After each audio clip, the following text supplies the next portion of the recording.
money you're making, you can choose to get another job. Oh, yeah, but man, listen, the benefits, or oh, man, I'd have to go back to school. I'm not saying it's an easy choice. I'm not saying you got easy options, but you have a choice. If you choose to stay where you're at, then find the good in that and be happy with that. Because if you're just cranky every day going to work, that ain't going to help you out long term. That is not going to move you towards your goals when you're going in as a sourpuss to work all the time. Choices help you feel empowered. People get cranky about the budget, like, oh, I can't do anything, we got a budget. Your budget is nothing but a bunch of choices you made. Recognize what you're getting out of those choices and take some gratification in that. They're empowering, right? You're not forced to do anything. You're choosing it. It's empowering. It helps you not feel like a victim. Again, why don't we stick with our budget? Because we hate the budget. We can't do anything on it. Oh, man, poor me. I got to be on a budget. Oh, man. You're working towards something, you know? So, plow forward, face forward. It's just that simple. What about contentment? I know that's in the Bible. I don't have a verse for that one, though, but it's in there. I think it's in there a lot. You ever hear the quote, money can't buy happiness? Who said that? Some rich guy. Right? Abe Lincoln, right? Some rich cat said that, right? Of course he'd say that. He's sitting there on a mountain of cash. Money can't buy happiness. If he was broke, he'd feel a little different. Man, the reality is, we get all cranky about that statement, but I don't know, I've not been to a third world country, but I know people that have. They go on mission trips or whatever else. And, they say, man, they're poor, but gee, the people are like smiling, happy, loving on us. Just, man, great people. So clearly, you can be happy without a whole lot of money. It's all about what you're seeking after. Teddy Roosevelt's got a great quote that comparison is the thief of joy. That's good, right? Write that down. Comparison is the thief of joy. I'll give a shout out to Dave Bushel, who introduced me to that quote. Thank you, sir. That was awesome. Now listen, I'm not hating on comparison. Comparison is a useful tool, right? It can help you as a barometer of, man, where should we be at? Where can we be? Comparison itself is not a bad thing. The problem is we use it in all sorts of unhealthy ways. Right? Because we're watching Keeping Up with the cool kids, and they've got their $300 million house and their sweet Lambo out front. And who doesn't want a sweet Lamborghini out front? I wouldn't mind that. Or a sweet, or two. I wouldn't mind a nice, sweet old truck, man. It's painted up real nice. Who doesn't want that stuff? It's fine to want those things, but then we get off track, right? Now we're trying to go this way to getting our finances right. And we're looking at that sweet Lambo over there. Then we hit the wall or the edge of the screen if this is the Facebook feed. That'd be sweet. I can't wait to look at that afterwards and see if that really worked. So we're comparing ourselves, and especially here, right? We got all the reality TV. We're surrounded by that, all these cool things and people going out and living the high life and taking these trips. And I'm not mad at them. There's nothing wrong with that. And if that's what you want to be able to go do, that's cool. If you take that as inspiration, you got your vision board and whatever else, that's completely fine. Nothing wrong with that, right? But man, you got to put the work in. Why do you want to do it? What choices are you making to enable you to actually go have those things, right? Most of those people just don't get lucky. They've built that, and they work their tails off to get it. So cool things are tempting, right? Another reason is we haven't defined success for ourselves. What are our goals? What are our values? What are we trying to do? In the absence of a goal, you'll pick up whatever else. Guilty, right? I got the same problem. I'm trying to figure that out for myself. It goes back to figure out your why. What's your goal? What are you trying to do? And why are you trying to do it? Right? You got to figure out what success looks like and not what you see around you, not what someone else is doing. And again, not because it's wrong, but because it may not be right for you. So what are you going after? Ralph Waldo Emerson about success. I'm looking it up.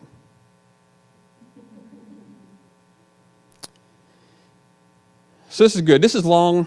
I don't expect you to write it all down. But again, Ralph Waldo Emerson, success quote. Google it. You'll find it. It's good stuff. To laugh often and much. To win the respect of intelligent people and the affection of children. To appreciate beauty. To find the best in others. To leave the world a bit better, whether by a healthy child, a garden patch. To know one life has breathed easier because you have lived. This is to have succeeded. Man, there's a lot of good stuff in there, huh? Man. And we're not like, yeah, that's great, that's good. Yeah. We're looking at it like, yeah, success. Emerson's got it figured out. And then the TV show comes on. We're like, oh, look at that sweet Lambo. Like, again, you got to stay focused. You got to have some discipline around what it is. We'll do some tools and tactics next week to help with that. But that's big. You got to figure out what it is. Like, I don't have the answer. I mean, we're going to do some stuff next week to help, but I don't have the answer. That's the homework for you guys, right? That's where the value's coming in over the course of the next few weeks and beyond. And it may take a while. Like, this is hard stuff to think about. And it's not stuff that we think about all that often. Who wants to, right? You're busy as it is. You're already tired at the end of the day. When are you going to sit down and think about, baby, what's our purpose together? What? I don't know. I just put the baby down. But yeah, man, let that, you got to define what success looks like. So you've got something to focus on. And we talked about money doesn't buy happiness, and some proofs of that. There's a couple quotes I've got. One of them is, "Mo money, mo problems." That's Christopher Wallace. Right? Yes. That's good. That's good. Mo money, it's short, so I'll say again, mo money, mo problems. Christopher Wallace. It's good. It's a rich guy. Listen, there's a dude who was poor and became rich, and what's he telling you? It ain't all it's cut out to be. The more money you got, the bigger problems you got. That's real. And listen, we've been there. We've all been there to some extent, right? When you were a kid, you had no money because you didn't work. And then you got a job. And then things got more serious from there. I guarantee you, all of you, if you go back to the 10-year-old version of yourself and thought you were going to be making this much money, you'd say, snap, I'm rich. If you had 30, 40K a year, man, killing it, right? The 10-year-old version, you would be like, yeah, sweet. What problems you got? And now you got older and you realize, well, now you got $30,000, $40,000 problems. So there's truth there. It doesn't feel it sometimes when you're making 40 and you need 50. Here's another quote. I'm not going to get it verbatim because it's a bit longer than 4 words. But it's Matthew 6:19, which has been popular around our church the past week or so. But basically says, do not store up treasures here on earth, store them up in heaven. That was Jesus, not Christopher Wallace. Still both relevant, I think. I don't know if I can use them both that close to get, is that a foul? Okay. Got a thumbs up from the pastor. I was nervous. It was 1:30 when I came up with that. I was like, this sounds great. But it works. But it's true. And we hear that. We're like, oh, that's good. Yes. Yes, Lord, I just want treasures in heaven. And we're all about it, right? We're yeah, treasures in heaven. That's great. And then there's that sweet Lambo back on earth, and hit the wall again. But that's real, right? Like, you got to figure out how to make that stick in your brain. It's easy now when we're at this lesson and I'm making jokes and it's all cool. It ain't easy when reality hits tomorrow, or when you guys sit down to do the budget and you're like, all right, listen, baby, we got this much coming in and we got this, like, this is what we got. Basic math says you could spend more than you have. That's where credit cards come in. But, like, you don't spend more than what you got. So if you don't got it, you're going to have to make some choices, especially if you're used to living on credit cards. So what aren't you going to do? You're going to have to give some things up. And that's not going to feel so great. Remember that verse. Or remember that rap lyric. Whatever does it for you. Again, we got a mixed audience. I ain't judging anybody. Man, whatever gets you to the financial place you're trying to get to, that's my goal.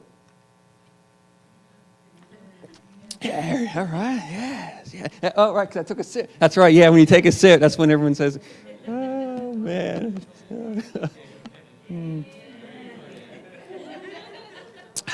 That's awesome. That's awesome. Awesome, cool. So, what else? What else? So, how many of you have kids?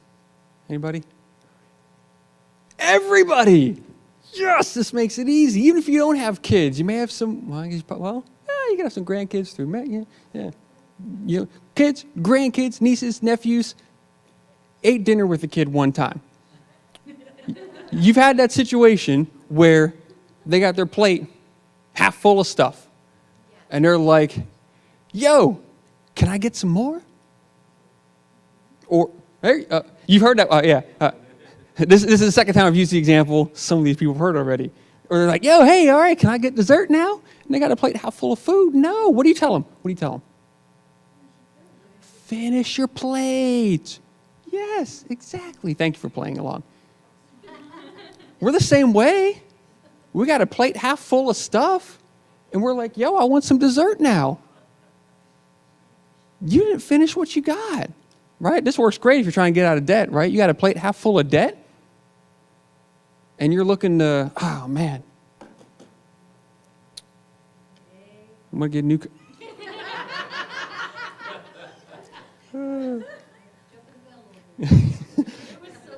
It was. You got a plate half full of debt. And you're wanting to go buy, upgrade your car. No. Finish your plate. What are you doing? You got a car. It works. It may not be as nice as what you'd like. And while it's 4 years old, so it's not nearly as safe as the brand new car that came out. But it was plenty safe when it first came out. Right? Like, we get tripped up by these different temptations or these things we want, and we hide it in, oh man, well, it's a safer car or this or this. We come up with these reasons. But yo, you still got food on your plate. Simple. It's that simple, right? We tell our kids that. It's the same thing for us.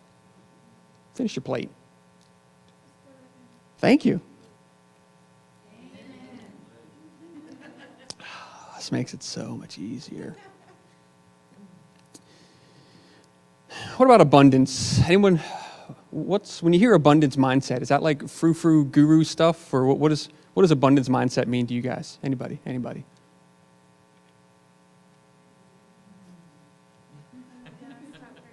I can't help it, I'm dying here. No one? Abundance mindset, come on.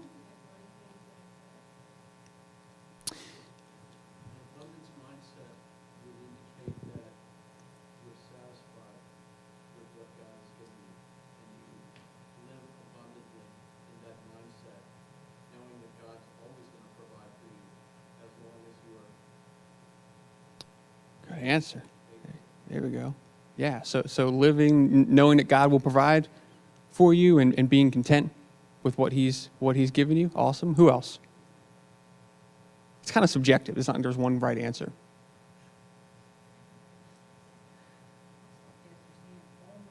Yeah, it started to. You getting in on that? No?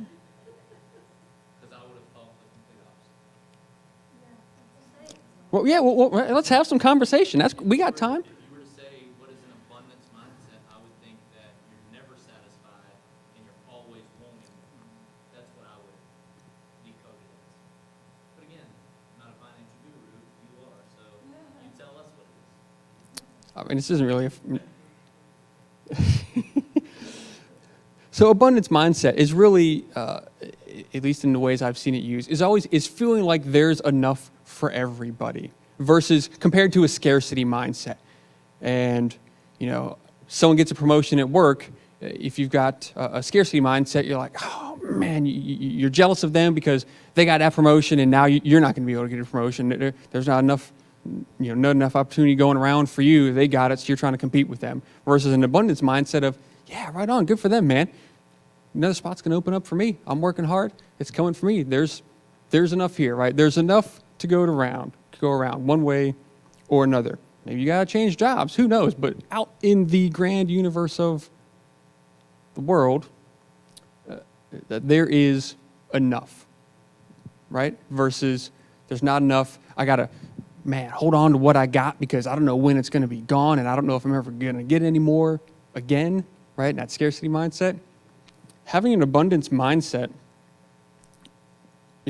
will go a long way as far as feeling empowered, feeling like you've got some hope. Bill gave a great spiritual reference there of, listen, man, God's got you and he wants to provide for you. Like, if you really believe that takes a lot of weight off your shoulders. You don't have to worry about, you got to do the work. It's not like magic's not going to happen. He's going to say,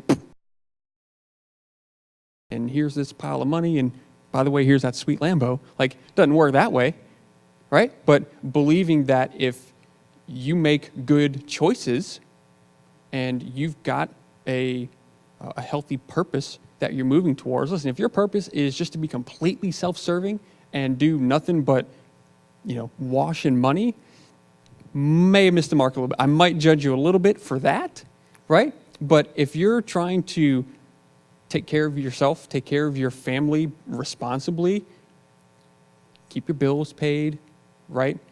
That sort of thing, that's cool. Having that abundance mindset, trusting God will take care of that, will go a long way. And listen, if you're not putting your trust in God, cool. Again, this isn't a sermon. I'm not here to judge you. Still, abundance mindset, that's a real thing, right? A lot of non-church people talk about that. So that's big, right? And feeling there's enough. I think that's where giving fits in, right? The power of giving. If you're letting go of a little bit, you start to get more back, right? So if you're in a position to do so, again, listen, if you're about to repo your house and cut the lights out, you got to take care of yourself first. There's nothing wrong with that, right? Meet your needs. Oh, I didn't put in any notes about needs versus wants, but man, did we get that wrong? I got some time. I'm going off script, but this should have been in the script in the first place, right? We talk about choices, and man, we get, there are so many things that are not needs in our life, right? Like here's one that's more common now. It's easy for me to say this, but you don't need cable, right? Cut that junk out. They're going to go up on you in 2 years once that promo ends anyway. Cut your cable out. You don't need that. What else don't you need? You don't need the newest phone. You don't. Your phone from 4 years ago with the slightly cracked screen still works. You want a new phone. And listen, if you want a new phone, if that's your thing, if that's like your guilty pleasure, here's an easier one. Because holy moly, phones are expensive. You don't need an $800 new phone. You just don't. But let's just say, I don't know, pair of shoes or a tool. I'm going to say shoes because I'm a guy and it's just easier, it rolls off the tongue. But listen, if you're a lady, whenever I say a shoe, just hear tool, right? Still works, right? If you want that new pair of shoes, you want that new tool, that's cool. No judgment there. But own that choice. That's your choice. If you want the tool, go get the tool. Look at it. I'm going to get that tool. It's going to be awesome. That's cool. Don't walk towards it. Look behind you. Oh, well, man, my finances. Oh, man, I'm never going to be able to retire. I know, because you got a whole tool shop full of your retirement. You got these tools you're never going to be able to use because you're never going to retire. You got a choice there. It's okay to want it. I'm not judging you for even wanting it. Go to Lowe's and just smell the tools if that's what does it for you. Whatever you got to do. It's fine. A little bit of chrome. Right? I'm not judging you. Yeah, chrome doesn't really smell. I don't know. Again, this isn't in the script. I didn't think that out. I'm just going off the cuff. But that's a want. That's not a need. Right? Recognize that. And the words matter. Like, oh, I need this. And you're like, well, I don't really mean, like everyone knows when I say I need it, that I don't mean it's a real need. Yeah. The words matter, right? That triggers some stuff in your head, right? Your body hears need and it thinks need. So stop saying need. And man, that's an interesting exercise, right? When you actually stop and think about what you're saying, and you got to catch yourself and you got to start framing it as, man, well, I really want this. That's great with your priorities too. Friend asks you out and you're like, oh man, I can't. I need to go do this other thing. You don't really, let's be honest. You don't really need to go do that other thing. You are choosing to do that other thing over going to hang out with your friend. That's fine. Could be a good reason for that, right? But it is a choice. It's a choice. Recognize the choice. Recognize that you're making it and own that. Be happy with that new pair of shoes. Love it. Love them. Enjoy them. Wear them out all the time. Show them off to your friends. Keep them for 10 years. Don't ever buy another pair of shoes after that, right? Enjoy them. Why buy something that you're just going to go throw away in a couple months?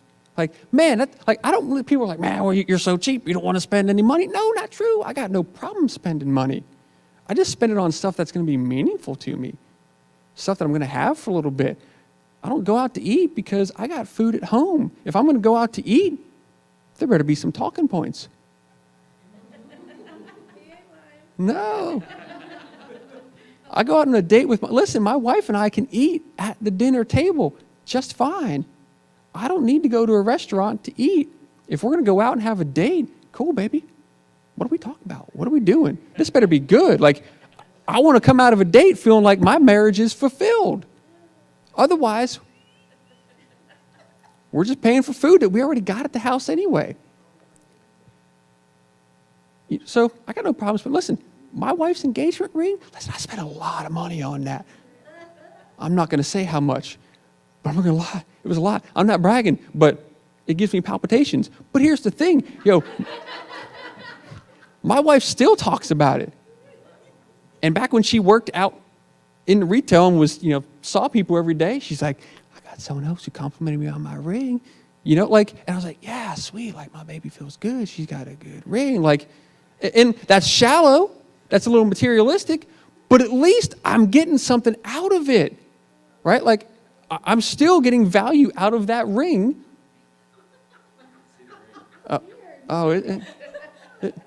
Don't hold the ring up. No, sorry, that was awkward.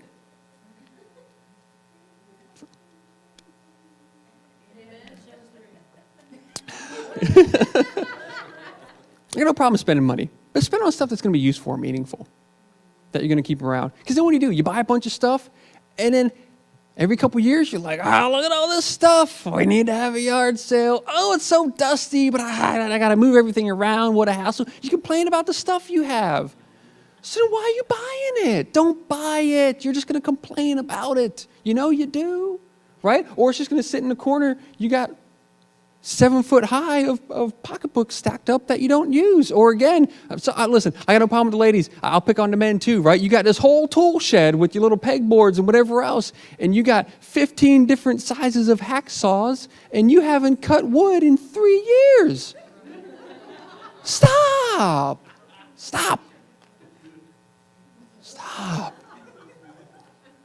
You got a whole tackle box full of $2,000 worth of tackle, and you haven't been to the river since I don't know when.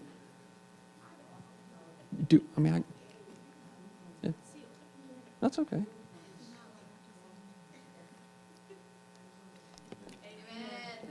Amen. I think we're all right. Perfect. Thank you. So yeah, abundance mind. I got a little off track from the abundance mindset, perhaps, but an abundance mindset that there's plenty to go around. If it's there, if you want it, if you need it, and you want to go do the work to go get it, that's fine. But be smart about that, right? Where does that fit into your budget? And is that, hey, going back, what's your goal?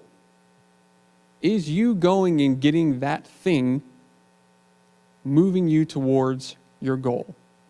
If it's not, I'm judging you because that's your choice.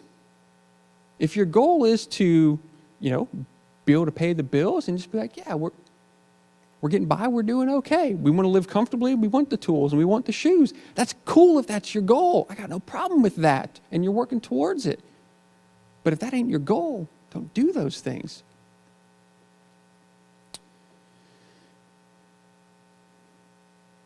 So yeah, giving, charity, right? Like letting some of that money slip through your hands a bit, doing some good with it in that abundance mindset, right? Taking some small amount of your money and saying, man, we're just going to give this little bit to charity. I like kids. Let's give it to Backpack for Buddies, right? I don't know. I'm not talking about a lot, 5%, maybe 10%. I don't know. Give it to a local charity. Maybe it's your local church. 10% local church. That sounds familiar. And for those of you who that's not up your alley, cool.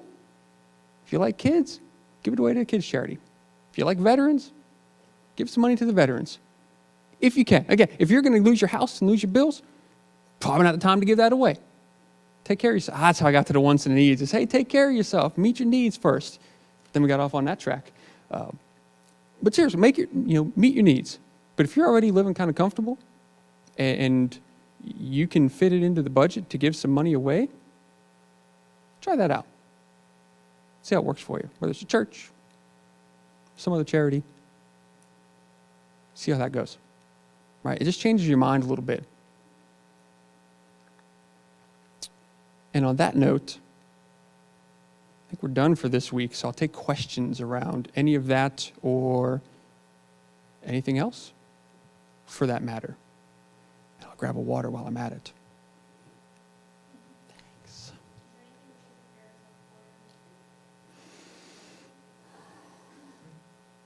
So if you look up, so that's where I'll talk about a little more of Ramsey's, Dave Ramsey's, like the baby steps and a zero-based budget.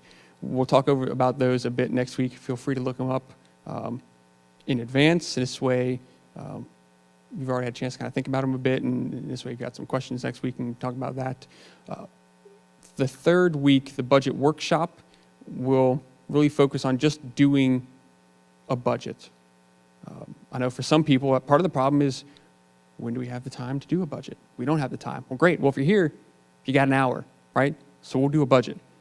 You'll do yours, and I'll see how I can do that visually. I don't know. But we'll work through some sort of budget so you can get some practice here with me doing that. If your spouse is, we'll may even break up a little bit. So if you guys want to talk through some of the numbers and some of the choices in your budget, you can do that and have a little bit of privacy and ask questions. Be like, hey, how does this work? How does that work? So that'll be Wednesday when we do that. Other stuff for next week.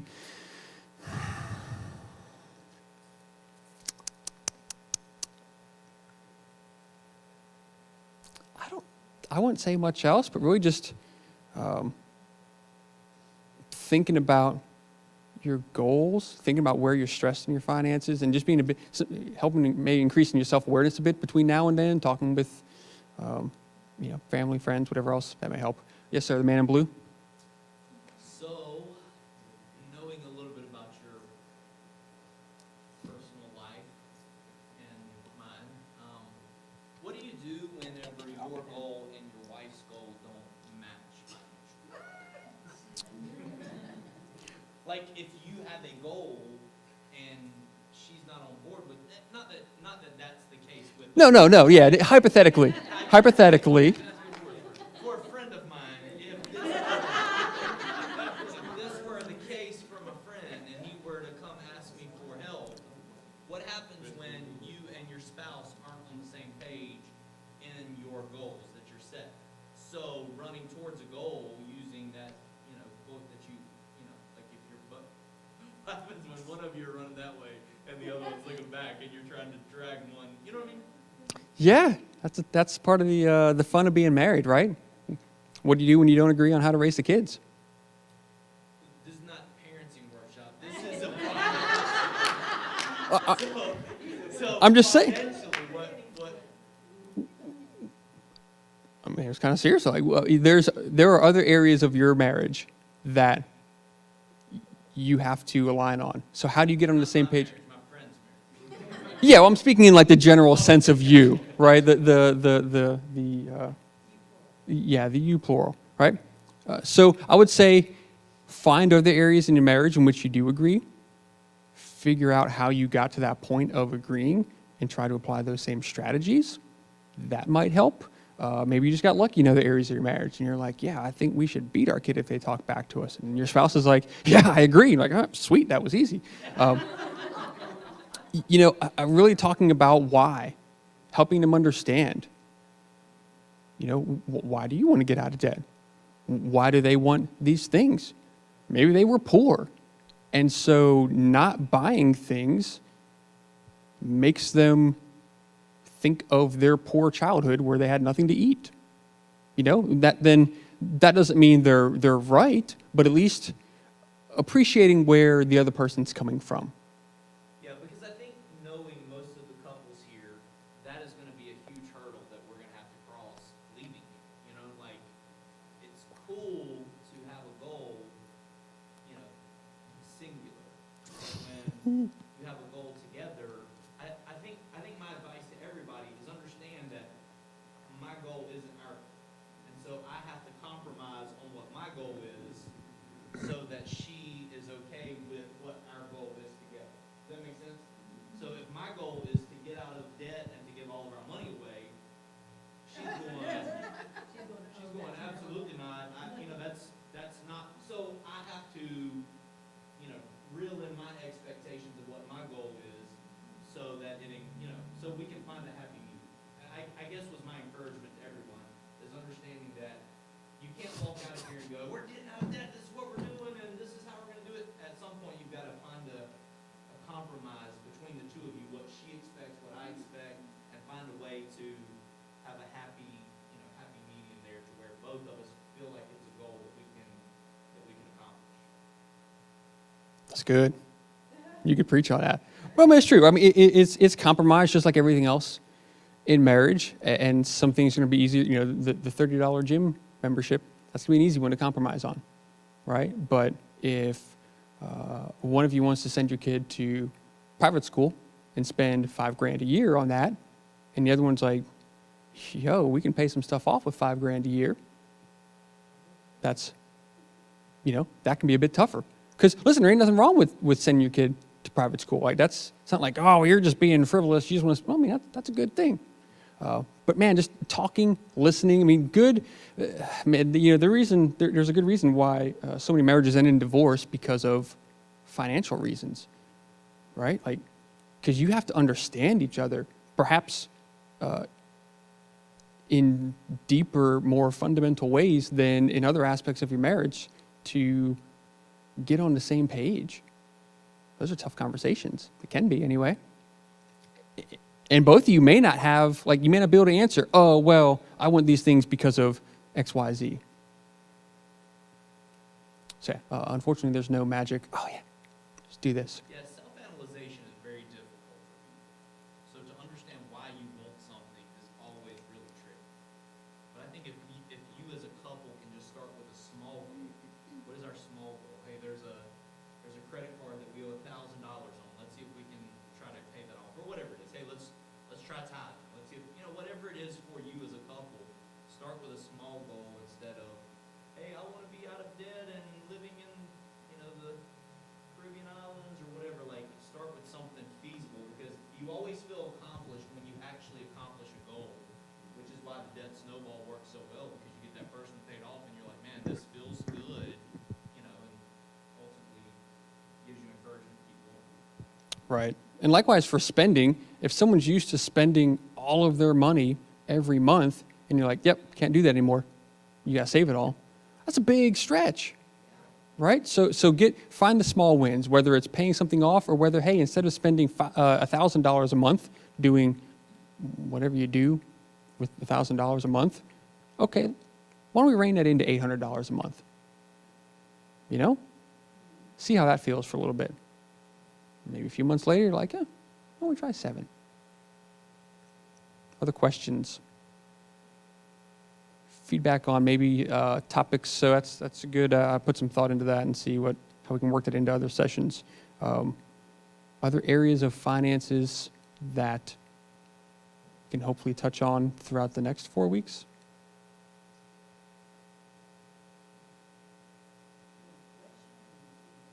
I will take anything. This is open forum. Okay, so, we talk Saturday about the year and we asked the 5 weeks and we talk about the financial piece and like how far we have one debt left. We had like $7,000 and now we got less than 18. Nice. Yesterday, all about the why. I'm the nerd in the family. I do budget, I pay bills. I'm like, no, this is how much money you can have a week. This is what we're spending on groceries. We're not eating out most. We have a restaurant. No judgment. Loves restaurants. No judgment. You got a sandwich food at home, you get a sandwich. You have a Harley Davidson gift card that you got for his birthday. So we go up there to buy a hat. Perfect. I'm the person that when we walk in somewhere like that, I feel obligated to look at the big shiny things so that the salesman feels like he's doing his job. Right? True story. So, salesman walks over, super nice guy, friendly, knows how to do his job. Chris is talking to him, talking about like motorcycles you like. I'm like, yeah, I don't like this one shiny. I got a matte black one out front. You want to walk out and look at it? No, I don't. No. The answer is no. Chris is always like, let's go test drive a car. No, you don't go to a car lot until you're ready to buy. He goes, so we walk outside, got Gabby with him, we're looking, he says, seems white when you got home. Look at that first time. Okay, that's when I'm home. He tells Chris, fire it up. Y'all wanna know what the devil's voice sounds like? Lights on Harley Davidson. He fired that thing up, I said, I have to walk back in the store. No lie. I'm scanning in my brain while he's calmly talking to Chris about the price of the mileage. I'm going, all right, I'm like, what is this?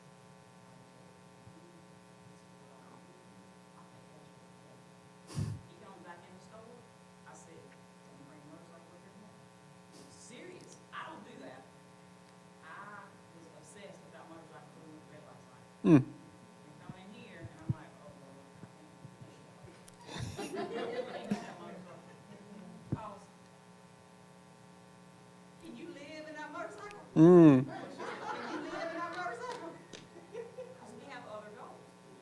Can we finance it? Yeah. Is it wise? No, not for us. Can I go buy it outright? Absolutely. Do I want to? Yeah. That's not why. Do I want a house more? Yes, I do. So yeah, the why is like, So if we get a motorcycle next week, don't listen. fight. No judgment. Hurt me over here, Jason. Killing my Yeah. argument, okay? Do and say. I mean, listen. I mean, kudos to if you can pay for it cash. Wonderful versus taking on to debt. Not judging you for getting a bike. I'm judging you if that's not moving you towards your goals. Shame on you. And it's hard. I'm not saying, well, it should be easy. Be like, oh yeah, no, I'm not worried about the bike. It's hard, but it's what we got to do. I think part of it too is we feel alone in our finances sometimes, right? Because everyone else is like going out and getting things, and we see the shiny things, and we feel like we're the only ones who are trying to stick to a budget and live financially responsibly. And the reality is we're not. And so I think that's part of the value of what we're trying to do here with the church, right? And starting to build some sort of community of people that are in that same general boat of trying to live financially responsibly. And so that there's some of that support of, yeah, like, we don't need that stuff, man. It's okay.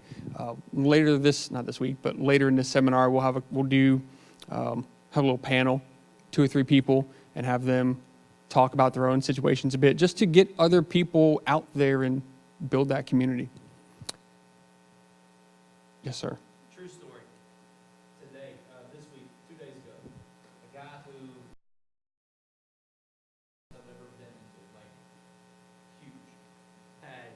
Jaguars, Mustangs, his Mustang was $100,000 Mustang. All the upgrades that he did. Wow. He got a, you know, a multi-million-dollar, settlement to where, but because he didn't have community around him and people to say, that's a bad idea, he literally messaged me 2 days ago, staying in the worst hotel in all of Myrtle Beach with all of his house and car and everything repoed, nothing to his name, doesn't know how he's gonna make it another week. So, like, money doesn't mean anything if you don't know how to deal with it. Everybody that comes, I promise you, when we first started, we used to, oh, you need your light bill paid? Yeah, we'll do that for you. We found out that people who come asking for help really don't need help, don't need a handout. They need something like this to teach them that, hey, guess what? Your light bill ain't the problem. Your inability to actually handle money is actually the problem. Wise man to see. Go ahead.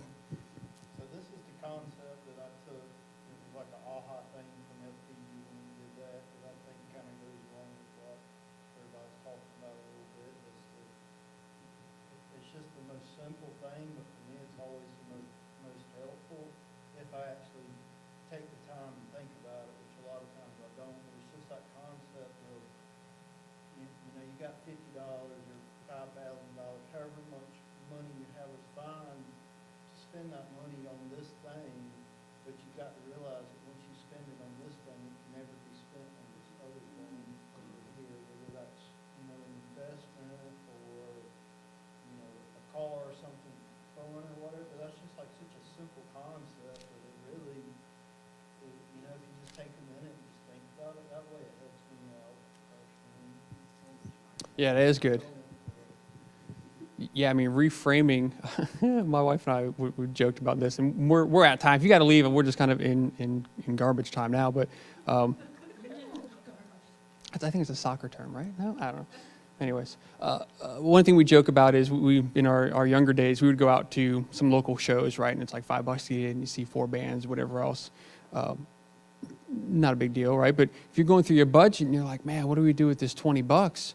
Like, it's $20. Like, whatever. We'll go to Wendy's and we'll get dinner from Wendy's tonight and spend $17 there or whatever. Like, yeah, $17, $20. Who cares? Like, wait a minute.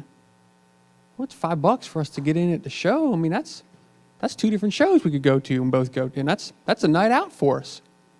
Like, well, suddenly that $20 at Wendy's cost us 2 easy nights out back when we were, going out and doing that.